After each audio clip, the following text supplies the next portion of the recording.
വരൂ, ഇരിക്കും. മാഡം, വീട്ടിലെ അച്ഛനും അമ്മയ്ക്കും നല്ല ഷുഗർ ഉണ്ട്. അപ്പോൾ ഒരുപാട് പേര് പല ഫുഡും കഴിച്ച് നോക്കാനാണ് പറയണത്. അപ്പോൾ എന്ത് കഴിച്ചിട്ടും കൺട്രോൾ ആവണില്ല, ഷുഗർ കൺട്രോൾ ആവണില്ല. അപ്പോൾ മാഡം എന്തൊക്കെ ഫുഡ് കഴിക്കേണ്ടതെന്ന് ഇതിനെ പറ്റിയിട്ടൊന്ന് പറഞ്ഞു തരുമോ? ഇന്നത്തെ കാലത്ത് ഒട്ടുമിക്ക വീടുകളിലും ഒരു ഷുഗർ പേഷ്യൻ്റെങ്കിലും മിനിമം ഉണ്ടായിരിക്കും. അപ്പം നമുക്ക് വീട്ടിലുള്ളവരുടെ മെയിൻ ഒരു കൺസേൺ ആണ് എന്ത് ഫുഡ് കൊടുക്കണം എന്നുള്ളത്. പൊതുവെ എല്ലാവർക്കും അറിയാം, അരി, ഗോതമ്പ് ഇതൊക്കെയും അതിലൊക്കെയും സ്റ്റാർച്ചിൻ്റെ കണ്ടൻറ് ഉള്ളതുകൊണ്ട് അത് ലിമിറ്റഡ് ആക്കുകയാണ് പൊതുവെ.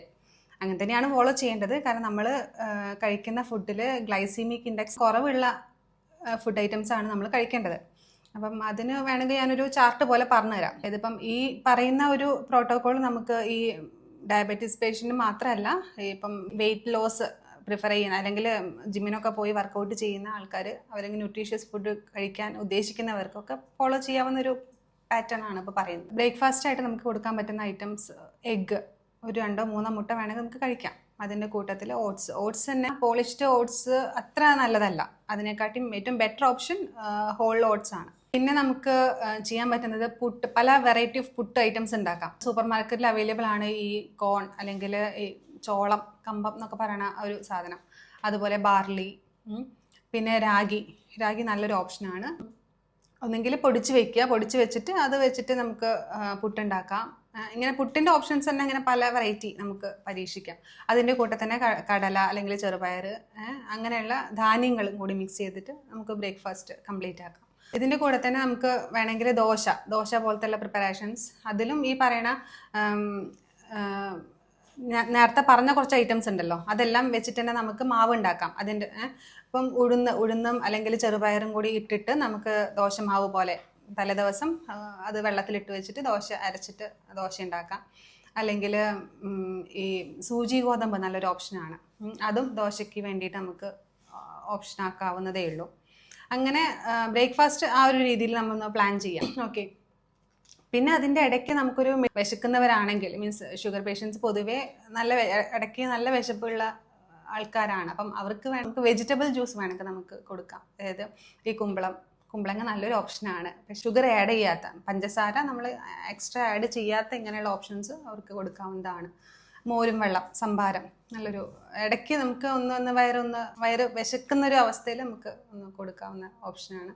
ഉച്ചയ്ക്ക് എന്ന് പറയണത് നമുക്ക് പൊതുവെ ഒന്നെങ്കിൽ ചോറിൻ്റെ ക്വാണ്ടിറ്റി കുറയ്ക്കുക, 4/1 ഭാഗം ആയിട്ട് ചോറിൻ്റെ അളവ് കുറച്ചിട്ട് ബാക്കി സാലഡ് അല്ലെങ്കിൽ വെജിറ്റബിൾസ് കൂടുതലായിട്ട്, കൂട്ടത്തിൽ പ്രോട്ടീൻ കൂടുന്ന രീതിയിൽ എഗ്ഗ് അല്ലെങ്കിൽ ചിക്കൻ, ചിക്കൻ വറുത്തതല്ല നമ്മൾ ഓപ്റ്റ് ചെയ്യുന്നത്. അതേസമയം പുഴുങ്ങുന്ന ടൈപ്പ് ഓഫ് ചിക്കൻ അങ്ങനെയാണെങ്കിൽ ഒന്നും കൂടെ ബെറ്ററാണ്. ഇനി ചോറ് നിർബന്ധമുള്ളവരാണെങ്കിലാണ് ഞാൻ പറഞ്ഞത്. അതും ഈ വൈറ്റ് റൈസിനേക്കാൾ ഏറ്റവും നല്ലത് ഈ കുത്തരിയാണ്. കുത്തരിയുടെ ചോറ്, അതായത് ചുവന്ന അരിയില്ലേ, അതാണ് ഏറ്റവും ബെസ്റ്റ്. ചോറ് നിർബന്ധം ഉള്ളവരാണെങ്കിൽ ഏറ്റവും നല്ലത് ചോറ് ഒഴിവാക്കുക നല്ലൊരു ഓപ്ഷൻ. അങ്ങനെയുള്ളവർക്ക് വേണമെങ്കിൽ നമുക്ക് ഈ സൂചി ഗോതമ്പോ കുറച്ച് ഉലുവ ഇട്ടിട്ട് നമ്മൾ ഈ ഉലുവച്ചോറൊക്കെ ഉണ്ടാക്കില്ലേ, അതുമാതിരി കുക്കറിലിട്ടൊന്ന് വേവിച്ചിട്ട് കുറച്ച് ഉപ്പൊക്കെ ഇട്ടിട്ട് നല്ല അടിപൊളിയായിട്ട് വയറ് നിറച്ച് കഴിക്കാവുന്നൊരു ഓപ്ഷനാണ് സൂചി ഗോതമ്പിൻ്റെ ഈ ഒരു സാധനം. പിന്നെ രാഗി കൊണ്ട് കഞ്ഞി വേണമെങ്കിൽ ഉണ്ടാക്കാം. അതായത് രാഗി എന്ന് പറയുന്നത് ഒരു റിച്ച് സോഴ്സാണ്. കാൽഷ്യം, അയൺ, ഒരുപാട് വൈറ്റമിൻസ് ഒക്കെ ഉള്ളൊരു റിച്ച് സോഴ്സാണ് രാഗി എന്ന് പറയുന്നത്, മുത്താറി. അതുകൊണ്ട് നമുക്ക് പൊടിയാക്കി വെക്കുകയാണെങ്കിൽ കുറച്ച് പൊടി എടുത്തിട്ട് നമുക്ക് പാലിലൊഴിച്ച് കുറുക്കി കുറച്ച് ഉപ്പൊക്കെ ഇട്ടിട്ട് തേങ്ങ ഇട്ടിട്ട് കഞ്ഞി പോലെ ഉള്ളൊരു സാധനം ആക്കുകയാണെങ്കിൽ വിശപ്പും മാറും, ഓക്കെയാണ്. പിന്നെ നമുക്ക് ഇപ്പോൾ ഈവനിങ്ങിൽ നമുക്ക് വേണമെങ്കിൽ ഒരു സ്നാക്ക് പോലെ കഴിക്കാൻ പറ്റുന്നത് ഈ തവിട് എന്ന് പറയുന്നത്, ഷുഗർ വന്നവർ കുറേ പേര് ക്രോണിക് ആയിട്ടുള്ള ഡയബറ്റീസ് ഉള്ളവർ, അതായത് ഇപ്പം 10 വർഷം 20 വർഷത്തോളം പഴക്കം, മീൻസ് ഷുഗർ വന്നിട്ട് ഉള്ളവർ പലവരും പറയുന്ന ഒരു കംപ്ലൈൻ്റ് ആണ് ഈ സെക്ഷൽ ഡെബിലിറ്റി, അതായത് ലൈംഗിക ശേഷി കുറവ്. അങ്ങനെയുള്ളവർക്ക് ഈ തവിട് കൊണ്ട് നമുക്ക് അപ്പം ഉണ്ടാക്കി കഴിക്കുന്നത് നല്ലൊരു ഓപ്ഷനാണ്. ഉമ്മി കളഞ്ഞിട്ടുള്ള തവിട് കിട്ടും. ഉമിയോടുകൂടി നമ്മൾ അവിടുന്ന് വാങ്ങിക്കുകയാണെങ്കിലും അതൊന്ന് ഉമി നീക്കം ചെയ്ത് തവിട് എടുത്തിട്ട് അതുകൊണ്ട് ഒരപ്പം ഉണ്ടാക്കിയിട്ടോ അല്ലെങ്കിൽ തേങ്ങ ഇട്ടിട്ട് അല്ലെങ്കിൽ ശർക്കരയൊന്നും അധികം ഉപയോഗിക്കേണ്ട, തേങ്ങ ഇട്ടിട്ട് തന്നെ നമ്മൾ അപ്പം ഉണ്ടാക്കുക അല്ലെങ്കിൽ ആവിയിൽ പുഴുങ്ങുക ഒക്കെ ചെയ്യുകയാണെങ്കിൽ അങ്ങനത്തെ ഉള്ള അപ്പം ഇതിന് നല്ലൊരു ഓപ്ഷനാണ്. പിന്നെ നൈറ്റിൽ ഞാൻ പ്രിഫർ ചെയ്യുക ഏറ്റവും നല്ലത് ഈ വെജിറ്റബിളിൻ്റെ പുഴുക്കാണ്.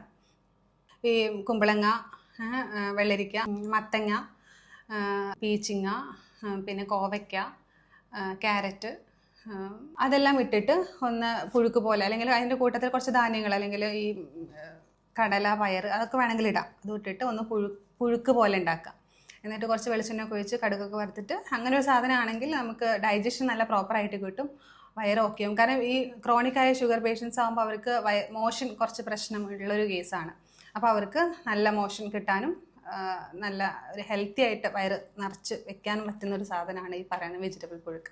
ഇങ്ങനൊരു ഡേ നമ്മൾ പ്ലാൻ ചെയ്യുകയാണെങ്കിൽ എഫക്റ്റീവായിട്ട് ഷുഗർ നല്ല കൺട്രോൾ നമുക്ക് കൊണ്ടുവരാൻ പറ്റും. Thank you madam.